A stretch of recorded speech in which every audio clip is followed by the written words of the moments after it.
3장. 상대방에게 욕구를 불러일으켜라. 나는 매해 여름마다 메인주로 낚시를 간다. 나는 개인적으로 크림을 얹은 딸기를 무척 좋아하지만 내가 알기로 물고기들은 지렁이를 좋아한다. 그 까닭은 알 수 없다. 하지만 낚시를 갈 때는 내가 원하는 것 따위는 생각하지 않는다. 물고기가 원하는 것만 생각한다. 그래서 크림을 얹은 딸기를 미끼로 쓰는 대신 지렁이나 메뚜기를 물고기 앞에 흔들며 말한다. 이거 먹고 싶지 않니?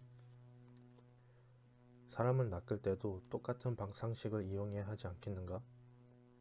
영국의 수상이었던 로이드 조지가 사용했던 방법도 바로 이것이었다. 어떤 사람이 그에게 윌슨, 올랜도, 클레망스와 같은 모든 전쟁의 지도자가 물러나고 잊혀버린 다음에도 당신은 어떻게 권력을 유지할 수 있었느냐고 묻자 로이드 조지는 대답했다. 자신이 최고의 자리에 머물 수 있었던 한 가지 이유를 대자면 아마도 물고기에 맞는 미끼를 쓸 필요가 있다는 사실을 알고 있었기 때문이었을 거라고 말이다. 왜 우리는 자신이 원하는 것에 대해 이야기하는가? 유치한 일이고 멍청한 일이다.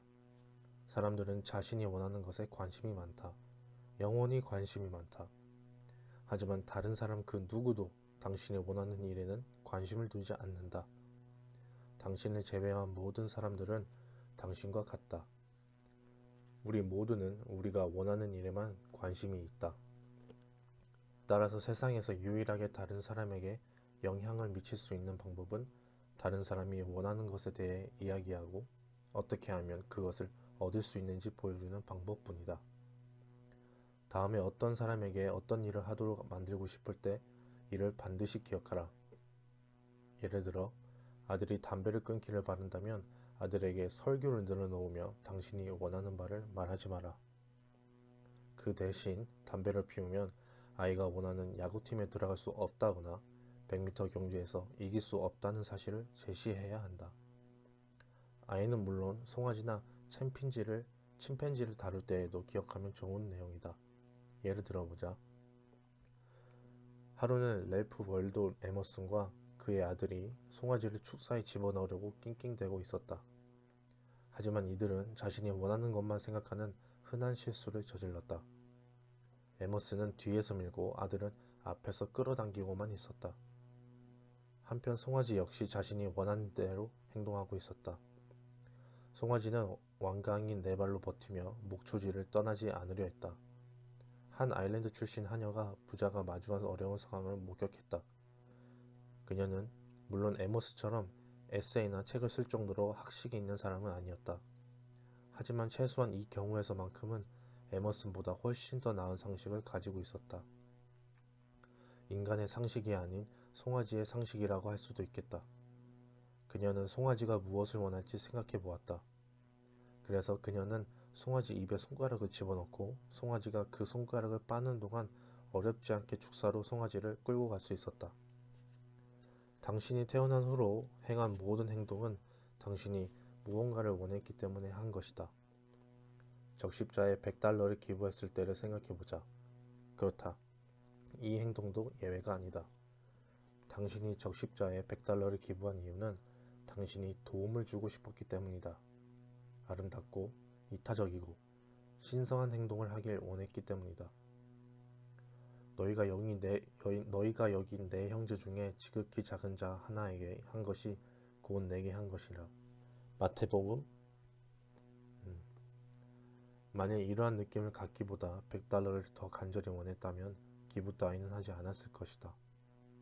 물론 기부를 거절하는 게 창피해서 혹은 고객이 기부를 요청했기 때문에 불가피하게 기부했을 수도 있다. 하지만 한 가지는 확실하다. 당신이 기부를 했던 이유는 당신이 무언가를 원했기 때문이다. 해리 A. 오버스트릿 교수는 그의 빛나는 책 인간 행동에 영향을 미치는 법에서 다음과 같이 말했다. 행동은 우리가 마음 깊이 욕망하는 것에서부터 튀어나온다.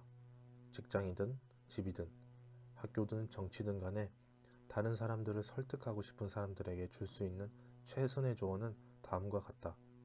먼저 상대방에게 열렬한 욕구를 불러일으키라. 일을 할 수 있는 사람은 온 세상을 얻을 것이다. 그렇지 못한 사람은 혼자가 될 것이다. 가난에 찌든 스코틀랜드 소년이었던 앤드류 카네기는 시간당 2센트를 받으며 일을 시작했지만 결국은 3억 6,500만 달러를 기부할 수 있었다. 그는 다른 사람들에게 영향을 미치기 위해서는 다른 사람이 원하는 것을 고려해서 이야기하는 방법밖에 없다는 사실을 일찍이 깨우쳤다. 그는 학교에 4년밖에 다니지 않았지만 사람을 다루는 방법을 알았다. 예를 들어보자. 카네기의 처제는 두 아들을 걱정하느라 병이 났다. 아들들은 예일대에 다니고 있었는데 워낙 일에 바쁘다 보니 집에 편지를 잘 보내지 않았고 걱정이 가득한 엄마의 편지에도 전혀 관심을 두지 않았다. 카네기는 답장을 요구하지 않아도 답장을 받는 법을 알고 있다며 $100 내기를 제안했다. 한 사람이 내기에 응했다. 카네기는 조카들에게 친근한 편지를 썼다. 추신에는 아무렇지도 않게 각각에게 $5를 보낸다고 썼다. 하지만 그는 돈을 동봉하지 않았다. 친애하는 앤드류 삼촌으로 시작하는 친절한 편지를 보내주어 고맙다는 답장이 왔다. 나머지 부분은 여러분들이 충분히 짐작할 수 있을 것이다. 내일이라도 당장 다른 사람을 설득해서 어떤 일을 시키고 싶을 수 있다. 말을 하기 전 잠시 멈추고 자문해보라. 그 사람이 그 일을 하고 싶게 하려면 어떻게 해야 할까? 무모하게 덤벼들기 전에 이러한 자문을 해본다면 다른 사람들을 만나 우리의 욕망에 대한 아무런 도움도 되지 않는 이야기나 하는 상황을 피할 수 있을 것이다. 나는 각 시즌마다 강연을 개최하기 위해 뉴욕 한 호텔의 그랜드 볼룸 20일간 빌린다.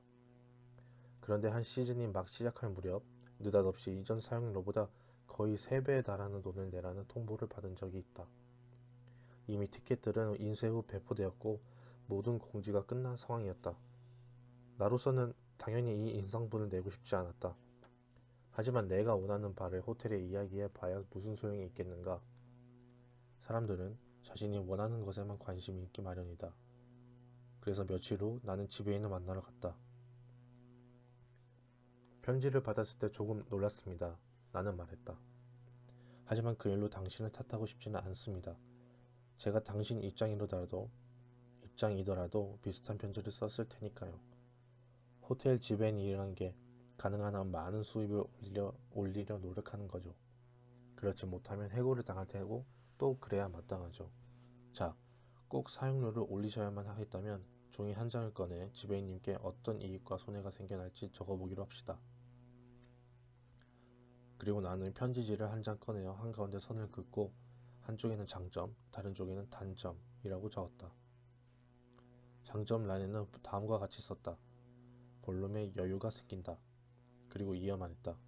볼룸이 비면 무도회나 대규모 집회에 빌려줄 수 있습니다. 이는 커다란 장점이죠. 왜냐하면 강연에 대해 얻는 돈보다 그런 행사가 훨씬 더 후하게 사용료를 책정해주기 때문입니다.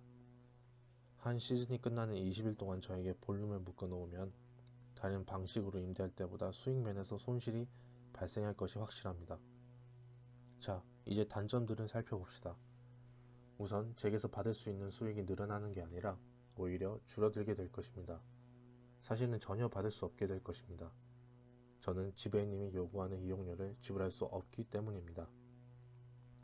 하는 수 없이 다른 장소에서 강연을 열어야만 하겠지요. 지배인님께는 또 다른 단점이 있습니다.